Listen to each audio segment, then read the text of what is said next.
Essa é a história da CBF, exatamente. E, Fernando, esse salto de receita previsto para 2026, né, quase 3 bilhões de reais, é sinal de uma recuperação real ou essa previsão, né? Ou isso mascara problemas estruturais de custo e governança da CBF?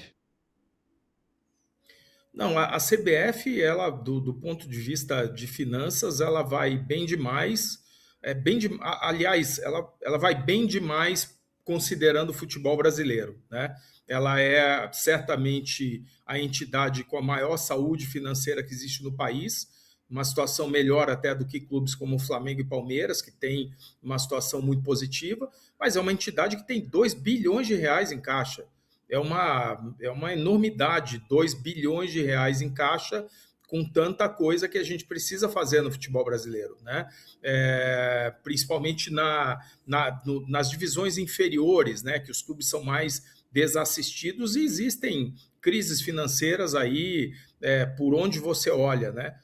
Tanto é que a falência dos clubes está levando a um recorde, a falência efetiva, né? Está levando a um recorde de número de operações de SAF, já são 120 no Brasil, já que os clubes não conseguem sobreviver, né? Eles estão agora desesperadamente buscando investidores, eu digo no calendário como um todo.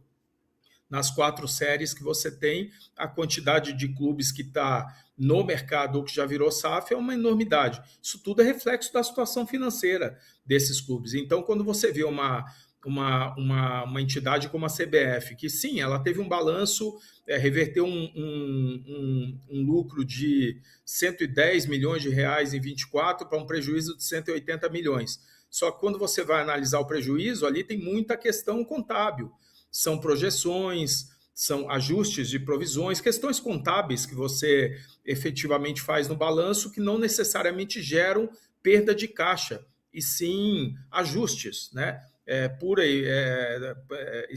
Especificamente de âmbito financeiro. De fato, no caixa da CBF, o que a gente tem terminado este ano com 180 milhões de reais de prejuízo, quase 2 bilhões de reais de caixa.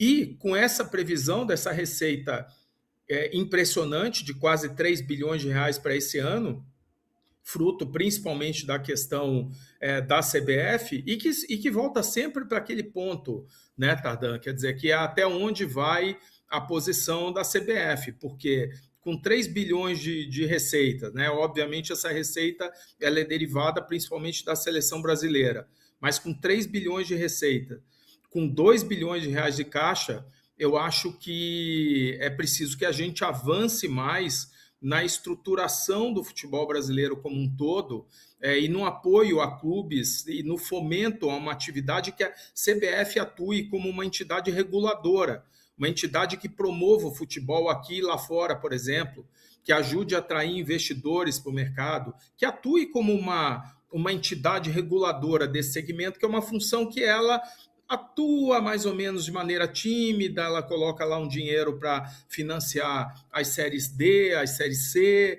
mas isso num volume de recursos ainda muito pequeno para quem gera tanto caixa, para quem gera tanta receita.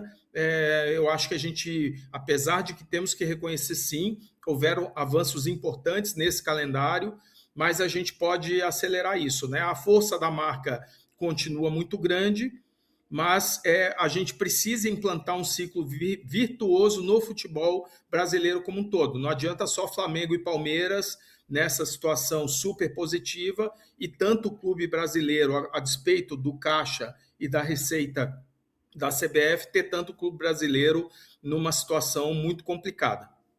Você diria, só para encerrar, você, a tua expectativa pelo teu conhecimento,